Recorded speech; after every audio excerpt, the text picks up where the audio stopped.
썸네일 보고 들어왔으니까 바로 시작할게. 오늘은 학부모 컨텐츠가 아니라 학생 컨텐츠야. 너네도 솔직히 하기만 하면은 평타 이상은 칠 것 같잖아. 그치? 응. 너도 똑같이 이렇게 될 수가 있다. 근데 내가 이제 원래 얘가 잘하는 학생인데 그냥 조금 대충 보고 시험을 그래서 6, 70점 나오는 그런 평균값이 아니라 진짜 평균값이야. 얘가 왜 진짜 평균값인지 납득을 한번 시켜줄게. 자, 먼저 내 사진은 필요 없지? 좀만 내릴게. 자, 여기 보면은 여기는 뭐 이제 단어 시험 보는 우리의 그 시트기는 한데 지금 값을 봐봐. 여기 50점, 75점, 100점 정도 되는 이 그래프를 나타낸 거거든. 지금 보면 75점 정도 전후로 그래프가 조금 수렴하고 있잖아. 자, 요 정도로. 이건 뭐냐? 내가 단어 시험을 외워왔어. 그치? 근데 70점 정도가 안 나온다? 그거는 사실상 평균이라고 볼 수가 없어. 이거보다 못한다? 그럼 대학 갈 생각 없는 거지. 대학 가기 싫으면 뒤로 가기 누르면 된다. 그래서 내가 이거를 왜 이 학생을 평균이라고 잡았냐면 누구나 열심히 하면 잘 되고 못하면 안 되는 건 당연한데 요 정도의 성실도를 가지고 공부했다라는 걸 보여주기 위해서 이 데이터를 가지고 왔어.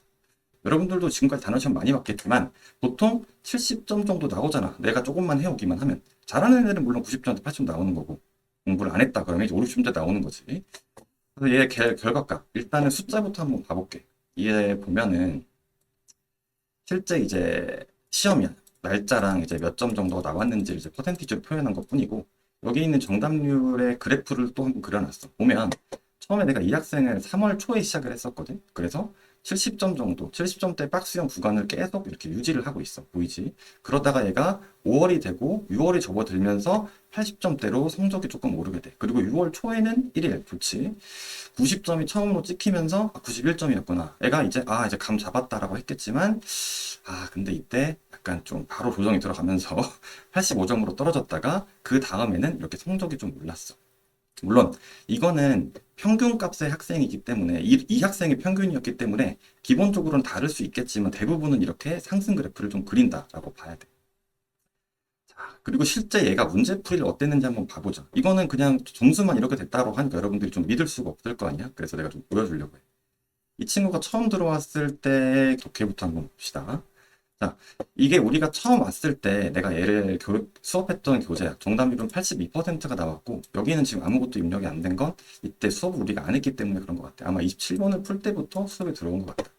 정답률이 82%야. 근데 우리 아까 처음 시작할 때 70점 정도 되는 70점대 평균 점수를 가지고 있는 학생이었잖아. 그치? 근데 이게 왜 실제 독해는 82점이 나오냐? 이거는 우리가 시험을 시간을 재고 푸는 모의고사나 이제 실제 시험이랑은 다르게 숙제고 이건 우리가 진도를 나가는 부분이잖아. 그렇기 때문에 시간이 조금 더 여유 있었기 때문에 아무래도 모의고사 점수보다는 10점 정도 높은 게 정상이기는 해. 자, 그래서 보면은 뭐 좀 틀리고 있고 이렇게. 여기는 이제 숙제를 안 해온 것 같다. 성실도를 나타내는 어떤 좀 그 표본이라고 할 수 있겠지. 자, 숙제를 안 해왔지만 어쨌든지 간에 지금 보면 이거 숙제를 또 많이 안 했네. 그래도 괜찮아. 왜냐면 이제 얘가 숙제를 안 했다라는 거는 정말 부작이 없다. 내가 한 번 정도 숙제를 안 해고 두 번 정도 안 해올 수 있지만 그래도 꾸준히 들었다는 얘기니까 어쨌든지 간에 지금 보면 정답률이 꽤 높은 것처럼 보이다가 여기에서는 정답률이 좀 많이 낮아졌지. 여기는 110번대. 내가 만든 교재에서 110번대에서는 빈칸 문제가 나오거든. 그러니까 문제가 어려울 수밖에 없으니까 좀 집중적으로 틀렸던 것 같아. 이 부분에서. 그래서 여기 좀 질문이 나와 있는 거 위주로 좀 틀린 거가 보이고 손도 못 댔던 것 같다. 사실은 이때. 그치? 이런 식. 독해 우리 비교재였어. 그치? 그 다음에 독해 시교재로 넘어가서는 정답률이 또 80%야. 우리 처음에 봤던 82%랑 큰 차이가 없지. 근데 당연히 아까 말했듯이 처음에 성적은 일단 박스권을 일단 이뤄. 그치? 그러다가 성적이 조금씩 올라가게 된다. 자, 뭐 비슷한 것 같아. 지금 보면은 뭐 문제를 더 많이 맞추고 틀린 것도 같지도 않고 여기에서 초반에 조금 많이 틀린 좀 특징이 있긴 있었네. 다만 고무적인 거는 이번에는 이 학생이 숙제를 그래도 열심히 조금 해왔다. 내가 조금 뭐라고 했겠지. 아마 숙제를 왜 이렇게 안 해왔냐고. 그래서 뭐 후반부쯤에는 성적도 나쁘지 않았던 것 같고. 다음에 기교재를 가보자. 기교재 같은 경우는 정답률이 많이 높아졌지. 여기에서도 숙제를 또 안 한 게 보이긴 하네. 숙제가 안 돼 있어도 성적은 올라 얘들아. 그거 내가 어떻게 만들어 줄게. 중요한 거는 이제 정답률이 올라갔고 이제 질문 문제가 나오지 않고서는 거의 틀리지 않는 결과값을 보여주는 것 같아요. 물론 당연히 어쩌다 틀리는 것도 나오긴 하겠지. 그러니까 이게 독해 교재를 우리가 3개를 지금 봤기 때문에 아마 거의 한 3달 정도가 지났을 타이밍이었을 거야. 애가 성적이 딱 올라갔던 마지막 90점대를 찍었던 그 구간에 아마 이 교재가 이 학생의 정답률이 이 정도로 나타났던 것 같다. 이렇게 보면 될 것 같고. 그리고 이제 여기에서 그 다음에 이제 우리가 나가는 과제들이 조금 있어. 그러니까 내가 공통적으로 주는 과제들도 있기는 한데 과제 A는 보통 내가 빈칸 추론 과제를 많이 주거든. 이게 좀 어려우니까.